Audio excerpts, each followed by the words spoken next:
ये तलवार बांट रहा है। किसके खिलाफ बांट रहा है? दीपक यादव बताओ। तेजस्वी किसके खिलाफ बांट रहा है तलवार हो? और तेजस्वी उसको नरकटियागंज से टिकट देता।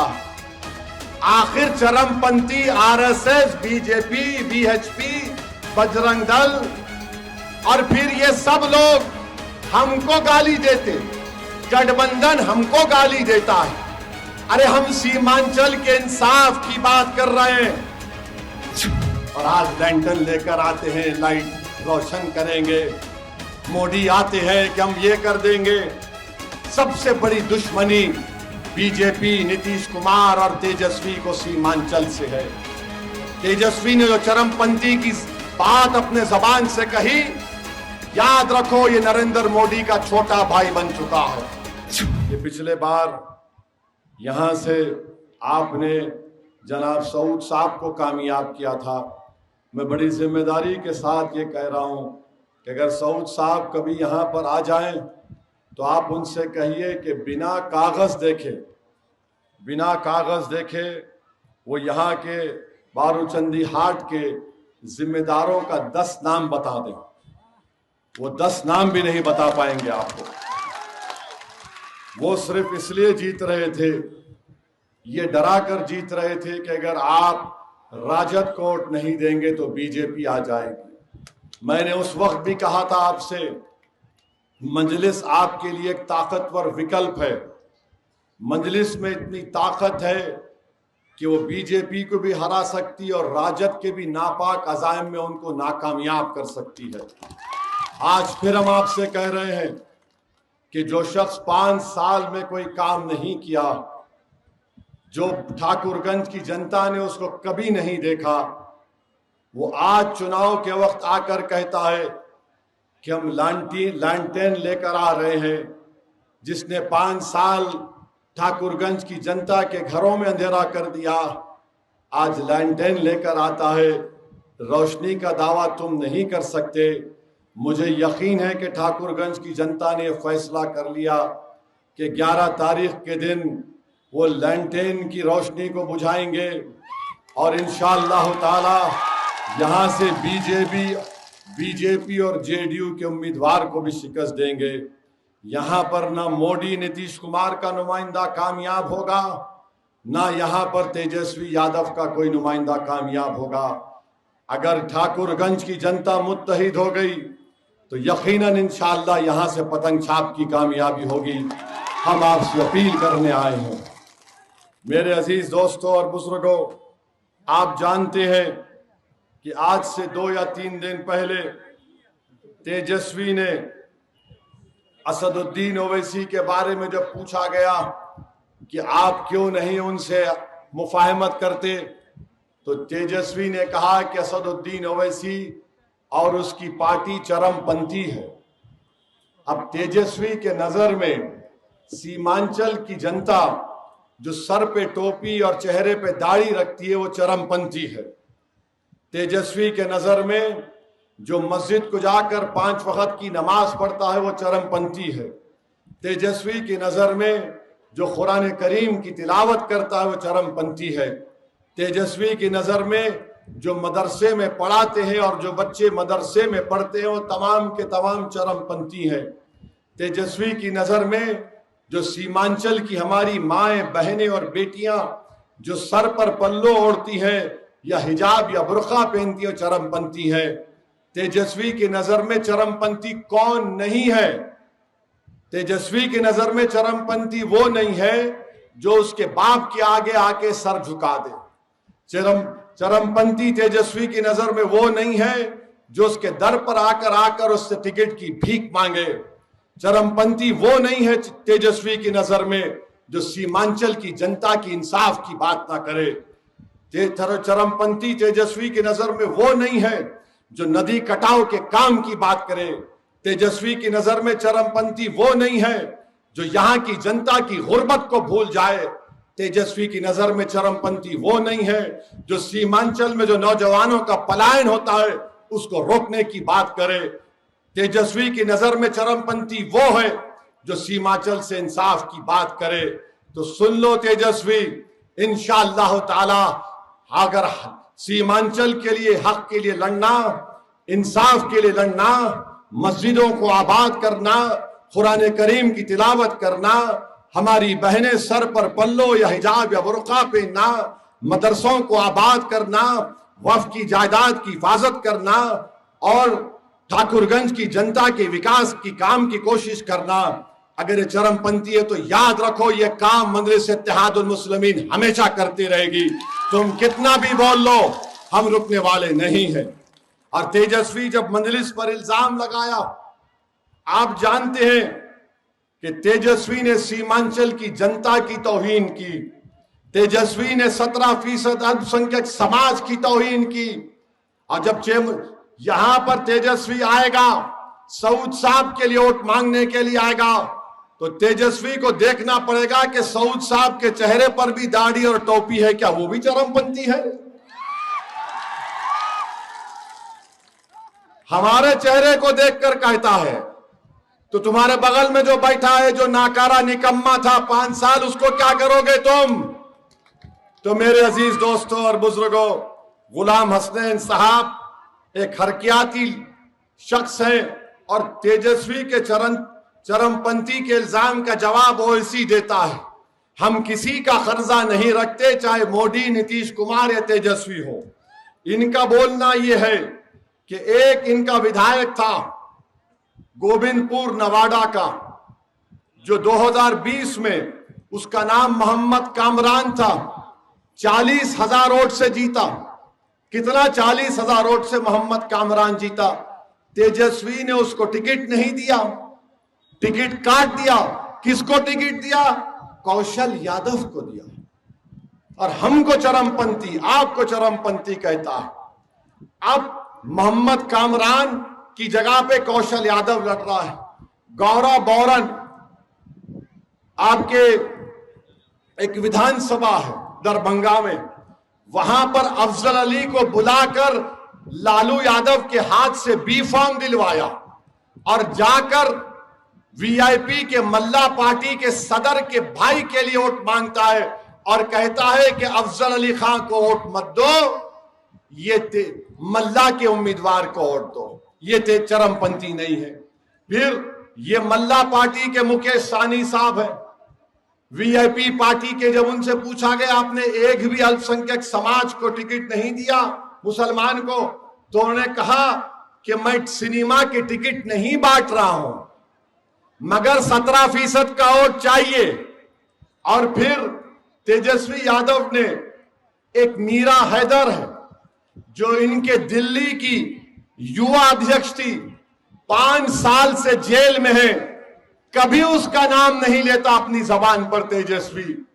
असदुद्दीन ओवैसी, मीरा हैदर का नाम पार्लियामेंट से लेकर हिंदुस्तान के कोने कोने में उसकी नाइंसाफी की दास्तान को हमने अपनी जबान से सुनाया। ये चरमपंथी नहीं है तो क्या है बताओ आप? अच्छा, और एक बात, एक दीपक यादव है, इसको तेजस्वी ने नरकटियागंज से टिकट दिया। ये कौन है? दीपक यादव। इसका ताल्लुक विश्व हिंदू परिषद से है। अभी इंटरनेट पर जाकर हजरत गूगल पर आप दीपक यादव नाम टाइप करो, आपको फोटो आएगी। ये तलवार बांट रहा है, ये तलवार बांट रहा है। किसके खिलाफ बांट रहा है दीपक यादव? बताओ तेजस्वी, किसके खिलाफ बांट रहा है तलवार वो?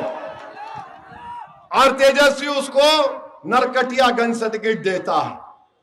आखिर चरमपंथी RSS, BJP, VHP, Bajrang Dal और फिर ये सब लोग हमको गाली देते, गठबंधन हमको गाली देता है।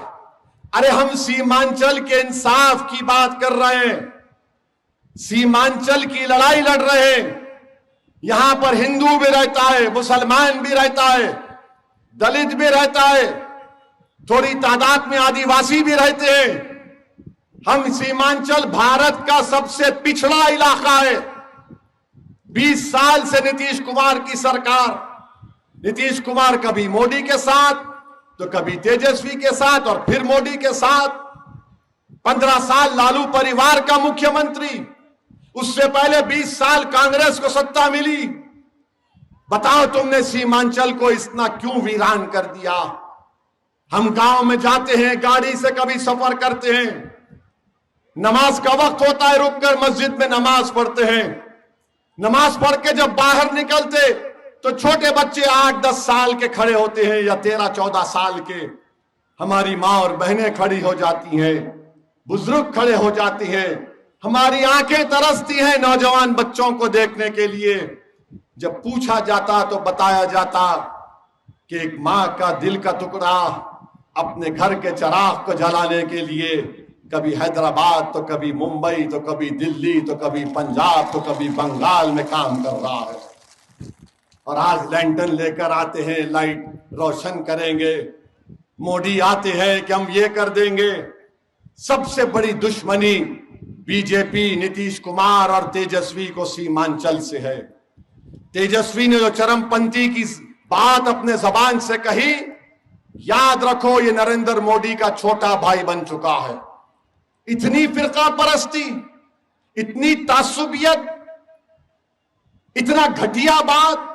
तुमने कभी सोचा कि 17% की अल्पसंख्यक समाज की आबादी है बिहार में? तुम उनके वोट के बगैर तो मुख्यमंत्री तो छोड़ो, तुम सियासी तौर पर जिंदा भी नहीं रह सकते। जिस समाज को तुम आज कट्टरवाद कह रहे हो, आतंकवाद कह रहे हो, तुमने धोखा दिया। MY कहकर तुमने। मेरे भाई, हम आपसे अपील कर रहे हैं, ये लड़ाई मान सम्मान की लड़ाई है। जो आपको और हमको उग्रवाद कहता है, आतंकवादी कहता है, क्या आप उसको वोट देंगे? सोच समझ कर जवाब दीजिए, क्या वोट देंगे आप? ये लड़ाई अब VIP पार्टी का मुकेश साहनी बोलते हैं कि हम 3.5% हैं, उप मुख्यमंत्री हमारा होगा। मैं आपको बता रहा हूं, इंशाअल्लाह ताला अगर आप मुत्तहिद हो जाएंगे तो उप मुख्यमंत्री नहीं, सीमांचल का बेटा मुख्यमंत्री बनेगा इंशाअल्लाह ताला। अगर मल्ला का बेटा उप मुख्यमंत्री बनने का दावा करता है तो ओवैसी कहता है कि मोहम्मद अबू बकर और उमर अली का फातिमा का बेटा मुख्यमंत्री क्यों नहीं बन सकता? बताओ, नहीं बन सकते? जोर से बोलो, बन सकते हैं। ये बात हुई क्योंकि लोग आके डराएंगे। बीजेपी वाले बोलेंगे ए, कैसा होगा? नीतीश कुमार बोलेगा मैं 20 साल से हूं। तेजस्वी बोलेगा मैं बनूंगा, कुर्सी पर बैठ जाऊंगा। मेरे भाई, हम थक चुके इन लोगों को अपने कंधों पर बिठा बिठा कर हम पटना तक लेकर जाते हैं ताकि वो हमारे अरमान और हमारे ख्वाबों की खबर बना दे। सीमांचल को वीरान करके रख दिया। इनकी जबान पर सीमांचल सिर्फ चुनाव में आता है। अगर आप चाहते हैं सीमांचल से इंसाफ हो तो आपका वोट का हकदार गुलाम हसनैन है, जनाब सऊद साहब नहीं है। जो 5 साल नाकारा, जो कभी नहीं दिखा। अरे बड़े बाप का बेटा होना अलग बात है और उस बाप को जिंदा रखना अलग बात है। हम भी बहुत बड़े बाप के बेटे हैं, तो क्या उस नाम पे काम हो जाएगा? जमीन पे मेहनत करना पड़ता है, लोगों का दिल जीतना पड़ता है। मगर सऊद साहब कुछ काम नहीं किए और ये बोल रहे हैं ओवैसी वोट काट देगा, ओवैसी वो कर देगा। अरे अब तो तुम्हारे लीडर ने तो हमको चरमपंथी कह दिया। सऊद साहब तुम भी मजलिस में आ जाओ, हारने के बाद हम वेलकम करेंगे तुमको। तो मेरे अजीज दोस्तों और बुजुर्गों, बहुत से काम ठाकुरगंज में करवाना है। जेडीयू का उम्मीदवार बीजेपी का उम्मीदवार है। क्या आप ऐसी पार्टी को डालने के लिए भी नहीं सोच सकते जिसने ऐसा काला कानून बनाया जिसके जरिए वक्फ को खत्म करना, मस्जिद को छीन लेना, दरगाह और खानखा को छीन लेना? बताइए आप, क्या ऐसी पार्टी को कोई वोट दे सकता है जो मस्जिद को छीनना चाहता है? वक्फ का कानून जब पार्लियामेंट में बन रहा था, आपकी आंखों ने देखा कि ओवैसी आपका बेटा, आपका भाई अकेला था। मगर मैंने अपनी 15 मिनट की तकरीर में पूरे दलील के साथ मोदी के सामने, अमित शाह के सामने, पूरे संसद में मैंने कह दिया, ये कानून जो बनाया जा रहा है ये वक्फ को खत्म करने के लिए, मस्जिदों को छीनने के लिए, ये संविधान के खिलाफ है। और मैंने बीजेपी एनडीए के एमपीज की तरफ देखकर कहा ये काला कानून है, मैं उसको फाड़ कर उस कानून की कॉपी को पार्लियामेंट की जमीन पर फेंक दिया। तो मेरे अजीज दोस्तों और बुजुर्गों, एक बीजेपी का मंत्री है, कहता है कि बिहार के मुसलमान नमक हराम है, हमको वोट नहीं देते। अरे लोकशाही है, अवाम जिसको चाहे वोट देगी। और जो तुम आज करप्शन जो आम हो चुका है, बताइए क्या ब्लॉक के ऑफिस में गए तो 15,000 रुपये नहीं पूछे जाते म्यूटेशन रजिस्ट्रेशन के लिए? करप्शन होता है नहीं है, रिश्वत, सब रिश्वत आम हो चुकी है। विधायक जी और बाबूजी दोनों में मेल हो चुका है, ये लेते हैं और विधायक जी को देते हैं, विधायक जी भी खत्म कर लेते हैं। आप गुलाम हसनैन को कामयाब करो, इंशाअल्लाह ताला रिश्वतखोरी का खात्मा होगा ब्लॉक ऑफिस से। 20 साल से गरीबों का खून चूस रहे और मोदी जी कह रहे भाइयों बहनों, हम अपनी बहनों के अकाउंट में इतना पैसा डाल रहे हैं। मोदी जी आपके जेब का पैसा है या जनता का पैसा है, बताइए। अरे आप इतना पैसा डाल रहे हैं जितना लूटे आप 20 साल में, एक हमारी माँ और बहन के अकाउंट में कम से कम 50,000 रुपये डालने का काम कर सकते थे आप। एक एक ब्लॉक ऑफिस से रोज की रिश्वत जो होती है 50 से 1 लाख रुपए तक होती है। अब सोच लो आप, 5 साल 20 साल का हिसाब लगा लो। गरीबों का खून चूस चूस कर इन जालिमों ने बर्बाद कर दिया सीमांचल को। अब सीमांचल से इंसाफ की लड़ाई लड़ना है मेरे भाई। आपसे अपील करते हैं कि 11 तारीख के दिन आपको मंजलिस के पतन छाप के निशान पर बटन दबाना है। जिसने आपकी तौहीन की उसको आपको जवाब देना है। जो आपकी मस्जिदों के खिलाफ, संविधान के खिलाफ काला कानून बनाया, उसके खिलाफ आपको वोट देना है। तो 11 तारीख के दिन पतंग छाप को आप वोट देंगे, आपका इत्तेहाद मजबूत रहेगा, आप डरेंगे तो नहीं, आप लैंटेन की लाइट बुझाएंगे, आप बीजेपी को और जेडीयू को हराएंगे और जिसने चरमपंथी बोला उसको जवाब देंगे। तो लगाइए मेरे साथ नारा, सीमांचल जिंदाबाद, सीमांचल जिंदाबाद, बहादुरगंज की जनता जिंदाबाद, हमारा इत्तेहाद जिंदाबाद, पतंग छाप जिंदाबाद, नारे तकबीर। अस्सलाम वालेकुम व रहमतुल्लाहि व बरकातहू।